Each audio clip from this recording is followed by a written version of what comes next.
So Dean, how do you assess tonight's point?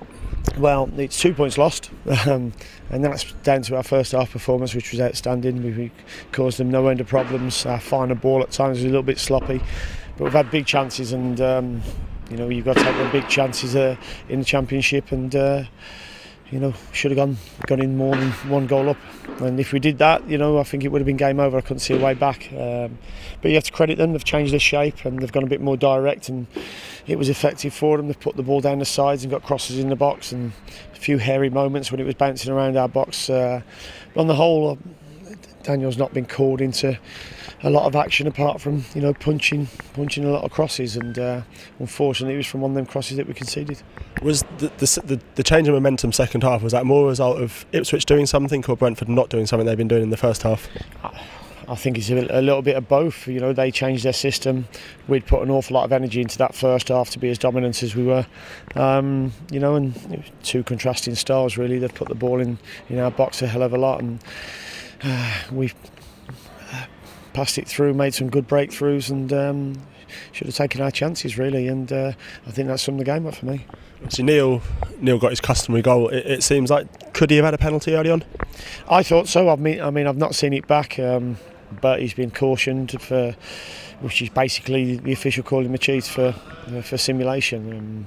But it was funny that there was one down the other end where they appealed for the penalty, but nothing was given, and the player wasn't even spoken to. So I'd just like to see a bit more consistency on that. But I'm saying that without having seen it back.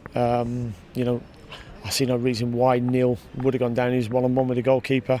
It looked like he'd towed it past him. Got their goalkeepers. Looked like he's out of control and gone with his legs. So we'll see. And obviously the second half as well had to weather an awful lot of pressure. You mentioned the balls coming in as well. Yeah, no, they're putting a lot of aerial balls into our box, and our two young defenders done okay. They'll learn a lot from that. They can be better.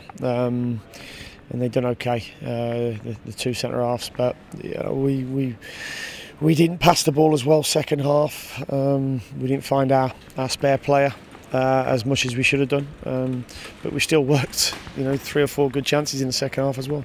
I suppose that would be the thing. You mentioned this before, but just taking those chances to put games to bed. Yeah, you have to kill teams off, and the second goal would have killed Ipswich off, I'm sure. Very emotional night for the Cup Football Club, with the loss of Kevin Beattie, and you could see their fans got behind their players and gave them a lift in the second half.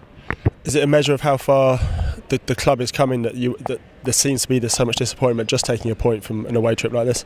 Yeah, I mean, to come to any league, any team in this league, and dominate how we did in the first half and play some of the stuff we did, just shows we're on the right road, and we're very disappointed, but we're unbeaten here. We're disappointed because we should have had 3 points. And it's another quick turnaround with Derby County. Presumably you're going to look at freshening things up again for Saturday? Yeah, well, we'll look at the players over the next 2 days now and see how they are. Tough game to go to Derby, and we always knew that this period would be, but we're looking forward to it. We've got some really good players, and they're itching to play every game, so it'll be a tough ask, but we'll look at the players in the next few days and see how they are. Obviously the depth of the squad, if you want to, gives you chances to make a couple of changes here and there. Yeah, it does, and we've got quality within there. I rested Lewis tonight. Didn't feel that it might have been a risk for him to go Tuesday. He's still getting to know his body, having had the last 2 years out. So he comes fresh for Saturday now, and he's the only one. I felt the others, the front three, have been electric, and they showed that in the first half, and the back four have all been doing well. So, all I had to concentrate on was this game rather than Derby, and I wanted to win that game and felt we should have.